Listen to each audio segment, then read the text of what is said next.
Welcome to Inside City Hall, the show where we take a closer look at your city government through the lens of its boards and commissions. In this show, we'll meet the volunteer commissioners and board members who provide expertise and guidance in critical decision-making that affects our community. Journey with us as we take an insider's look into the legislative process.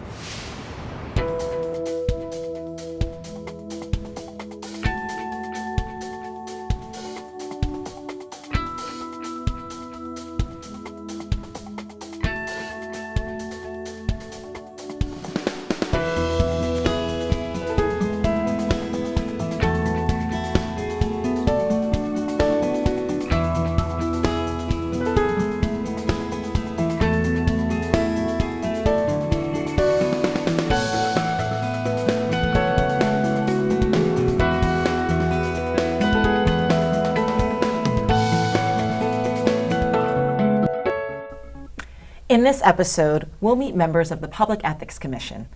Today, we are joined by Commissioner James Jackson, Commissioner Nayeli Maxson, Commissioner Jodie Smith, and from the City of Oakland, staff member Jelani Killings. Welcome to you all. Thanks for coming. Thank you. Thank you. So let's start right from the beginning. Commissioner Smith, can you tell us a little bit about the Ethics Commission? Sure. The Oakland Public Ethics Commission is a nonpartisan, politically independent agency within the City of Oakland. And we are a 7-member body of commissioners. We're all volunteer, and we have a 6-person staff of city employees. And we work together to enforce the city's laws around campaign finance, around transparency and open government, and also around city ethics so that our government is working for the people the best way that it can. And we're doing all of this to ensure the integrity of city government in Oakland. Which is needed. How did this get started? How did the commission get started? Mr. Killings, can you let us know? Yeah, the Ethics Commission has been around for some time, created in 1996 via the city charter here in the city of Oakland. But most folks most recently heard about the Public Ethics Commission in 2014.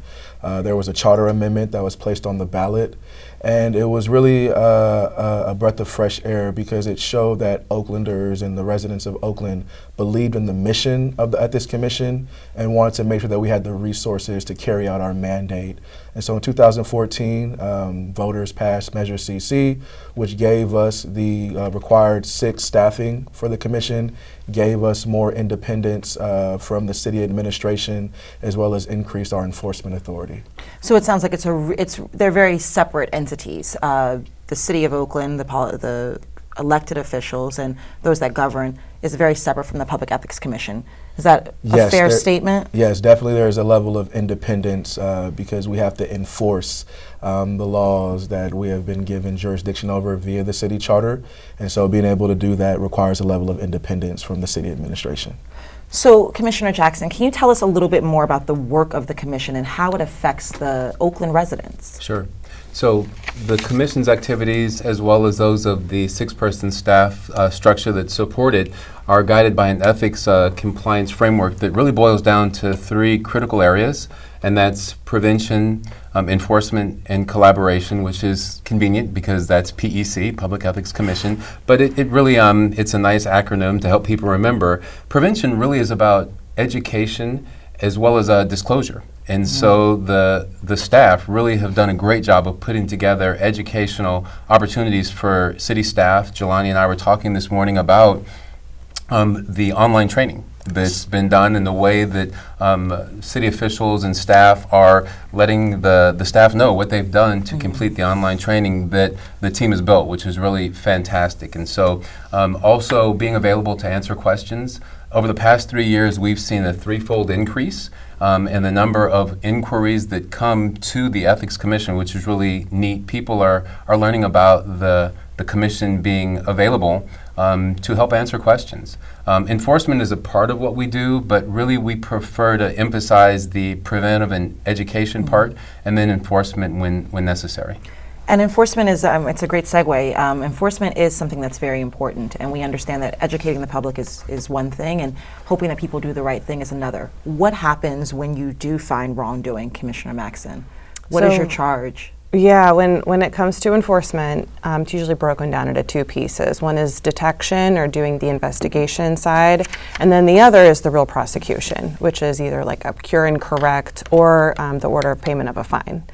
When it comes to the detection side or the investigation side, the commission will investigate or audit the public entity and monitor compliance with the laws that we have jurisdiction over. So two quick examples are, sunshine laws and the pieces around, things like bribery.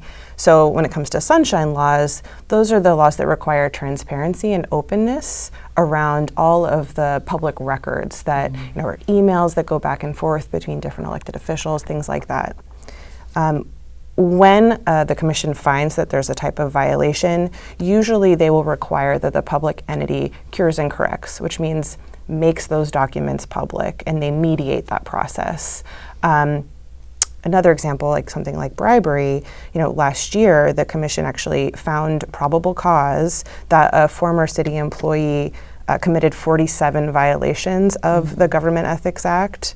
And that included allegations of things like bribery and conflict of interest. So that matter specifically is being set for an administrative hearing. On the prosecution side, when they do find that there has been some form of wrongdoing, they usually enforce those violations with some sort of penalty. So one quick example of that is the commission did impose a $14,400 fine, which was the largest to date, I think last year, for money laundering, which was part of a joint investigation with the State Ethics Commission. And at the end of the day, they found that this company was basically reimbursing their company's employees for making contributions. And that's called laundering, and that's not allowed. So the State Ethics Commission worked with our local office to bring that to justice and to impose that pretty big fine. It's really helpful to understand how the process works and the breakdown into the sections. My question is, how does this come to light? Who brings things before the commission and says, we feel like there's a problem, there's wrongdoing? And that's for anyone who can take that. Yeah, so there's a couple of ways that we can be made aware of potential wrongdoing. So we do have a complaint process with the Public Ethics Commission where anybody who feels that there's a potential violation of laws under our jurisdiction can either give us an anonymous tip, they can give us a phone call, they can send an email informally sharing about what that potential violation is. We do have a formal route as well where they can actually file a complaint form that we have in our office outlining all of the pertinent facts to the alleged violation, and then from there it is forwarded to our enforcement division to look into the matter, to do any preliminary investigations to find if an investigation is warranted to move forward. But definitely we're open, the public can come, they can call our office, they can come by, stop by in City Hall, and they can pass a tip, or if there's something that they think that we can look into, we have the authority to do so. And all that information is on our website? Yes, so our complaint procedures are on the city's website, and if you go to the Ethics Commission's page, you can find our enforcement information. Excellent. It sounds like this is a great time to take a break, take a little breather from all of this enforcement. We'll be right back in just a few minutes to talk a little bit more with our commissioners.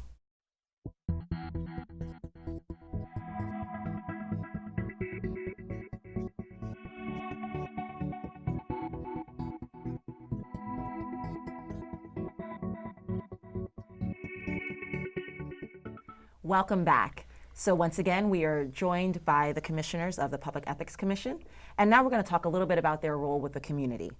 Commissioner Smith, can you tell us a little bit about the community's collaboration with your board and how you achieve that mission?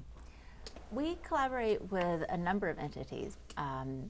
So entities inside of the city of Oakland government, and then also community groups and individuals. And so here are a few of the ways that we do that. One is that we collaborate with City Council.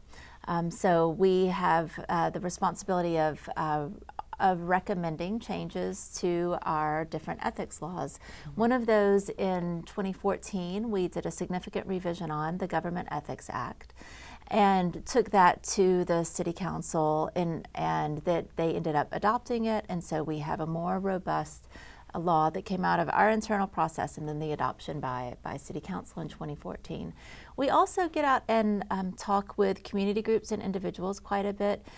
We've taken to calling this our road show. We started in 2016, and we meet with different community groups, neighborhood groups, and so if there are groups or people in the city that would like to know more about our ethics structure and how they could be involved and how they could make use of it, we invite them to request a conversation and a presentation in our roadshow. Another really interesting collaboration we have is through a brigade of Code for America, which many people have heard about.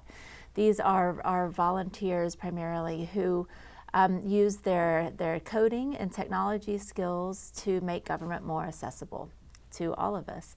And so they have worked with us on this open disclosure project. And what that does is that it brings to light a lot of the data that is filed with the commission on a couple of different issues like lobbyist registration, but particularly campaign finance. And so there is a website that they've put together so that members of the public don't just have to look through forms and try and pull specific numbers out in a way that can be a little complicated, but they have taken this information, made it all really easily available, and it's called, well, it allows us to follow the money. So if you wonder who is contributing to campaigns in Oakland and who are different candidates and ballot measures taking money from, you can find those answers very easily on the Open Disclosure website. That also makes prevention work more easily, because more easy, because when the information is out there and you and I, we can all make better use of it, then we know where there are problems that might need to be addressed in the future, where we could focus our prevention and education efforts. What's the web address for that? It is www.opendisclosure.io. Excellent. And that actually leads me into the question of why. Why is it that each one of you gives up your time to serve on this commission? What drew you to this commission? Why are you serving the people of Oakland in this way? Anyone? All of you? I know for me, I'm the newest addition of the three of us. I just joined earlier this year, and two experiences have drawn me to this commission. First, I worked for the City of Oakland. I was a policy analyst and community liaison in one of the council offices. And then I was a candidate who ran for office last fall. And both experiences shed light for me on issues with lack of equitable systems that led frequently to some folks in Oakland having a really good understanding of how things work, being able to navigate the City of Oakland structures pretty easily, and other folks not having a good understanding of what was going on and where to even reach out for help and support and to have an impact in how the systems work. So for me, and I actually do feel very aligned with the commission staff and executive director and my fellow commissioners in this thinking, 99.9% of the time, it's not a bad person or someone who is intending to commit some wrongdoing. It's a bad system. And the system is set up in a way, and yes, humans created that system, but the system now exists in a way that is perpetuating certain inequities. And at the end of the fall last year, when my campaign to be on the city council was not successful, I was looking at all the different ways to help redesign that system. And the Ethics Commission, to me, is the strongest way to redesign that system in a way that has that independence we were talking about earlier. So that's what brought me here, and I'm very happy to be here. I appreciate you sharing that, a very personal story. Yeah.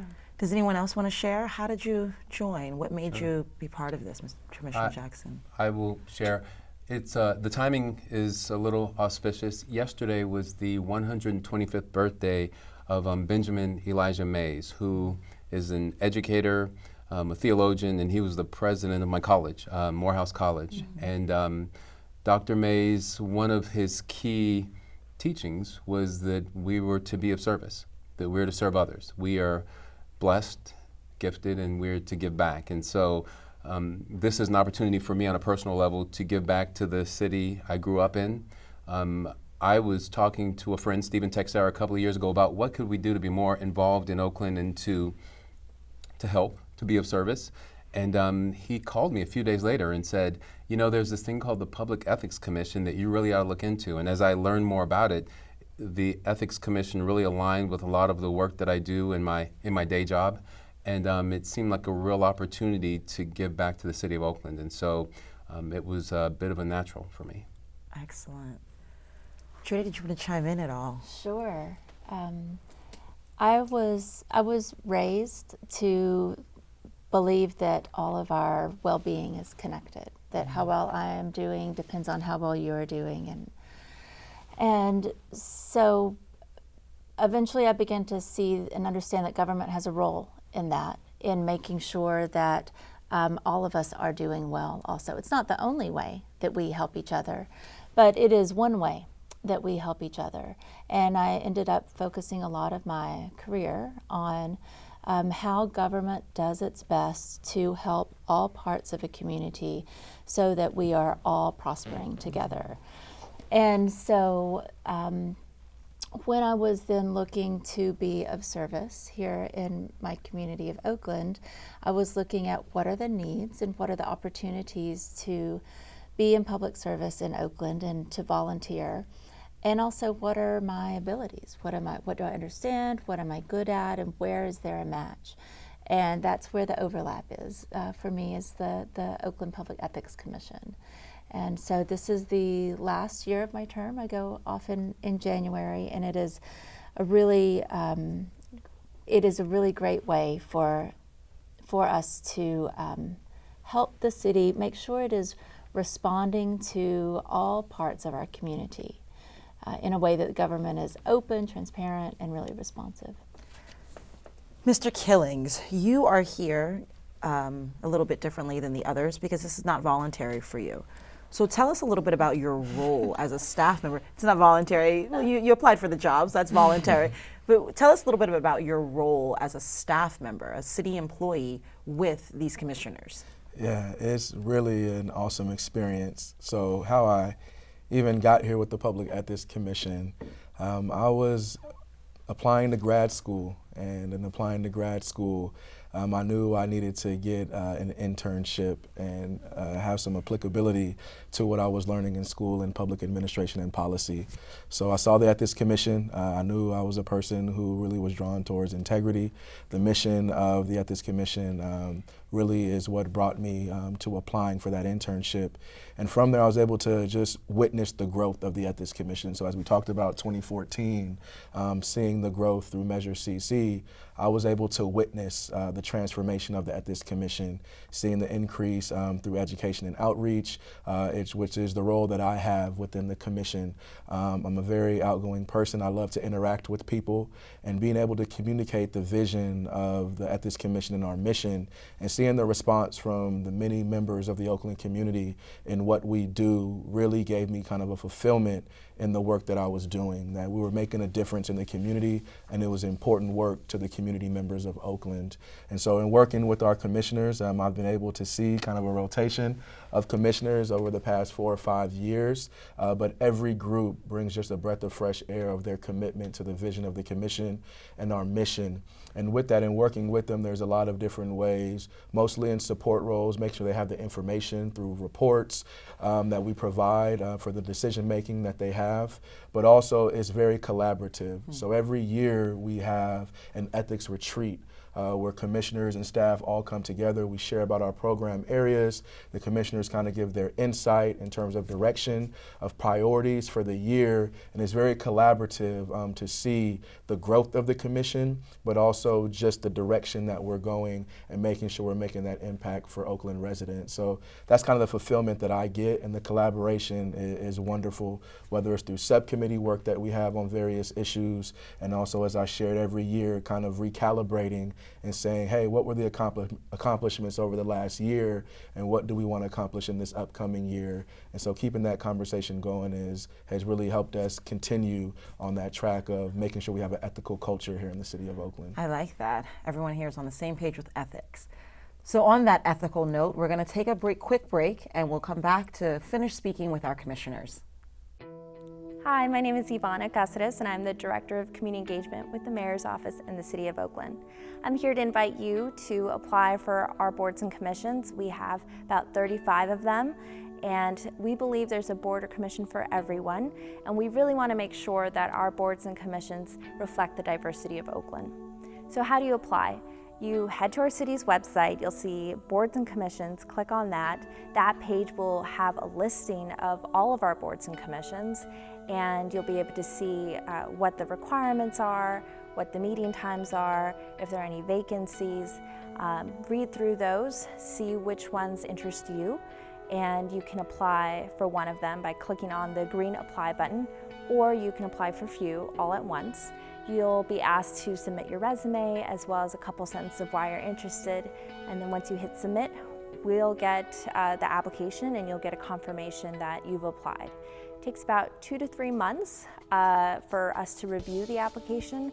The review is handled by either the staff liaison to the board or the board chair or nominating committee, and they're just trying to see that your interests match up and also your qualifications match up with the requirements of the board.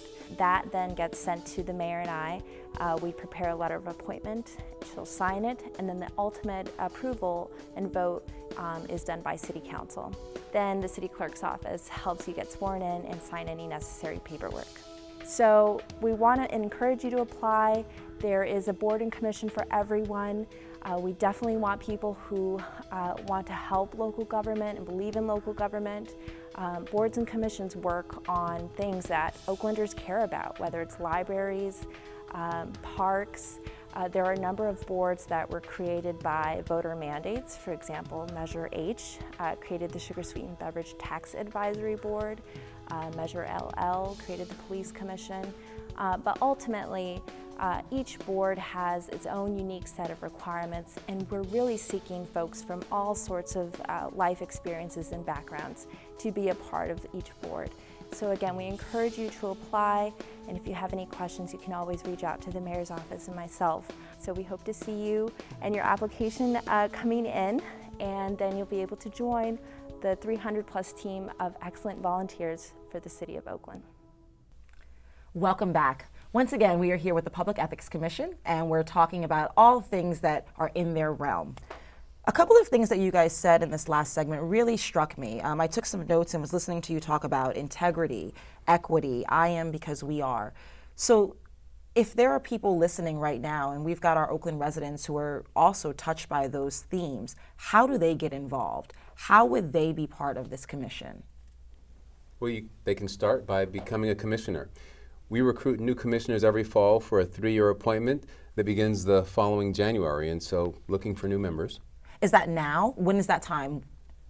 We'll be opening recruitment in the next couple of months, and we have 2 seats that will be filled to begin in 2020. Excellent. That's what I was getting at. So Yes. there are some availabilities right there now will for be people to be able to two join. seats. We also meet the first Monday of every month and welcome the public to come to our meetings in person or to watch them here on Channel 10. That's Monday, the first Monday of the month at 6:30 p.m. in City Hall HR 1 if you're coming in person. As people are going to be joining you, I'm sure they've got questions about some of the issues that you work on, some of the projects. Commissioner Maxson, can you tell me a little bit about some of the important issues or projects that the Commission is focusing on right now? Yeah. One of the projects I'm working on is on campaign finance redesign for the City of Oakland to enhance the voices of everyday Oakland residents and create a more equitable environment for the campaign process. So for those who aren't familiar with how the campaign process currently works, right now candidates need large amounts of money in order to run a successful campaign for a city elected office. So candidates seek out wealthy donors. They make phone calls to them, and then with the money that they take in, they send out mailers and purchase ads to advertise to the voters themselves. So candidates oftentimes will call these wealthy individuals personally and ask for money, and in that process listen to the issues that matter to those individuals. So how is this current system working? The PEC, the staff here, Jelani included, has done a really great job pulling together all of the data and research that we have through things like open disclosure. And we found three things. One, the candidate who raises the most money usually wins.